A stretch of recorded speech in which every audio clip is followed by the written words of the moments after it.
It was through that I started to hone my skill and just through performing up on stage and having that experience, that's how I sort of became sort of who I am, and yeah. Giles Martin was the producer of my album, and his father, Sir George Martin, must have heard some of the music because he became involved and he actually wrote a song for my album, Pure, called Beat of Your Heart. He wrote it with Giles, his son, and then he also arranged Amazing Grace.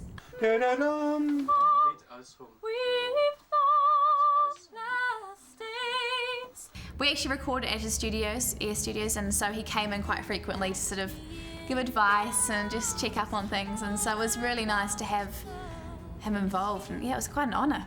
No, it's great. They got my old neighbours down the front. Oh really? Yeah, who moved up to Wellington a few years ago. Oh cool. And they're into music as well, so it's like, because Emma just came in, and so it's so nice actually. You know, it's really. Well, when you know you've got friends in the audience. Mm. I mean, sometimes if I had my peers in the audience, I'd get like a little bit nervous at first because I was like, oh my gosh, what are they gonna think? But or like industry people. Industry people. That's, yeah. No. Yeah. Or like the Queen or something. Mm.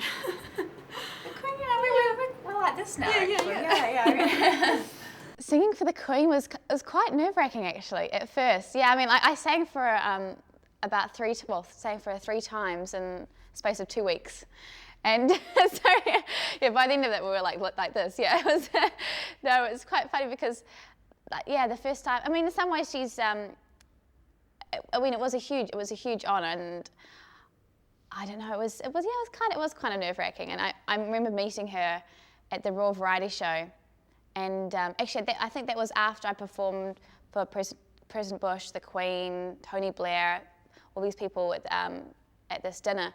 And so it was like a few days after that, and I was in Edinburgh, and she was, you know, shaking everyone's hand at the Royal Variety Show, and she sort of shook my hand, and then was about to go past the next person. She was like, "Didn't I see you earlier on this week?" And I was like, I thought that was just classic because that was quite nice to be remembered by the Queen. I have performed with Jose Carreras, and the first time I performed with him was Jose Carreras and Bryn Terfel in Wales, and that was amazing, you know, being up on stage alongside these two legendary singers, and then Jose actually invited me to perform with him at the Royal Albert Hall, and then later on in Chicago earlier on this year, and so yeah, it was pretty incredible. Who else? Ella Jones, I joined him on his tour. Russell Watson. The first time I met her in New Zealand, I saw this tiny little girl, and I thought, wow, you know, and then this voice came out. It was incredible. I think she's a little phenomenon. Hayley Westenra. Thank you very much. Yeah, I performed with some great people. Hayley, how much time do you get off school? Lately, it's been quite a bit. I guess as my career's sort of been progressing, I guess I've been spending less and less time at school, and it sounds great, but it's, you know, still theoretically I am meant to be fitting in my schoolwork. The idea is that when I'm away, I get sort of emailed work, and I try and sort of send it back, and he can mark it. But it is really hard, you know. And at the moment, I just want to make the most of this opportunity, and I don't want to turn down anything, you know, and saying, oh, sorry, I can't do this major TV show because I've got my schoolwork to do, you know. And yeah, so it's a bit of a juggling act, but. I do my best, and I've got exams in November, so I have to find some time to study. Hayley's future. I think that the record company that Hayley works for is fantastic, and I think that she's having this wonderful moment in time, being recognised, and her talent is being recognised. I think she will go on to Broadway, onto song and dance, onto musicals.